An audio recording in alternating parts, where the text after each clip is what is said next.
Hello, ഇന്ന് ഞാൻ കാണിക്കുന്നത് നമ്മൾ ഗാർഡനിൽ പൂക്കളൊക്കെ ഇടാൻ വേണ്ടിയിട്ട് ഞാൻ ചെയ്യുന്ന ഒരു വളമാണ് കേട്ടോ. നമ്മളെ പഴത്തൊലി, ഉള്ളിത്തൊലി, ഓറഞ്ചിൻ്റെ തൊലി, നമ്മളെ വീട്ടിൽ എന്ത് പച്ചക്കറീൻ്റെ തൊലിയും വെള്ളത്തിലിട്ടിട്ട് ആ വെള്ളം ഡൈല്യൂട്ട് ചെയ്തിട്ട് നമുക്ക് ചെടികൾക്ക് കൊടുക്കുന്നത് ബെസ്റ്റാണ് കേട്ടോ.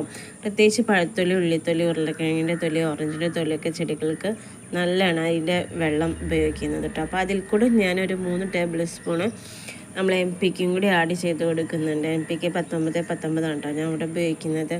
അപ്പോൾ എന്താണ് അത് ഉപയോഗിക്കുമ്പോൾ നല്ല പൂക്കളുണ്ടാവും കേട്ടോ. പൂക്കൾക്ക് ഒന്നും കൂടി വലുപ്പം ഉണ്ടാവാനും ചെടികൾ നല്ല കരുത്തോടെ വളരാനൊക്കെ MPK ബെസ്റ്റാണ്. അപ്പം നമ്മളെ വീട്ടിലുള്ള സാധനങ്ങൾ വെച്ചിട്ട് തന്നെ ഇതുപോലെയൊക്കെ വളങ്ങൾ ഉണ്ടാക്കിയിട്ട് നമ്മൾ ചെടികൾക്ക് കൊടുക്കുമ്പോൾ നന്നായിട്ട് പൂക്കൾ തരും കേട്ടോ. ഈ ചെമ്പരത്തി ഇപ്പം പൂവിട്ട് ഞാൻ കട്ട് ചെയ്തതിന് ശേഷം ഇപ്പം വീണ്ടും പൂവിടുകയാണ് കേട്ടോ. ഇപ്പം നല്ല ഉഷാറിൽ പൂവിട്ട് തുടങ്ങിയിട്ടുണ്ട്. പിന്നെ ഈ ഒരു 10 മണി എനിക്ക് ഭയങ്കര ഇഷ്ടമാണ് കേട്ടോ.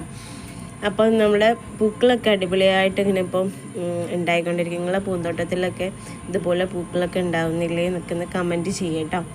അപ്പോൾ ഇതുപോലെയുള്ള സ്ലറികളൊക്കെ നമ്മളെ ചെടികൾക്ക് നല്ലതാണ്. അപ്പോൾ ഇതുപോലെയൊക്കെ ഉണ്ടാക്കിയിട്ട് നമ്മൾ ഒഴിച്ചു കൊടുക്കുക. ചെയ്യുന്നവരായിരിക്കാം, ചെയ്യാത്തവർ ചെയ്ത് നോക്കുക. പിന്നെ നമ്മൾ കടലപ്പിണ്ണാക്ക് പുളിപ്പിച്ചത്, ചാണകം പുളിപ്പിച്ചതൊക്കെ ചെടികൾക്ക് ബെസ്റ്റാണ്. അപ്പോൾ അതൊക്കെ ഇങ്ങനെ 15 ദിവസം ഒരാഴ്ചയിൽ കൂടുമ്പോഴൊക്കെ ചെയ്ത് കൊടുക്കുക. അപ്പോൾ അത്രയേ ഉള്ളൂ. നമ്മളെ വീഡിയോസ് കാണുന്നവർ ലൈക്ക് ചെയ്യുക, സബ്സ്ക്രൈബ് ചെയ്യുക.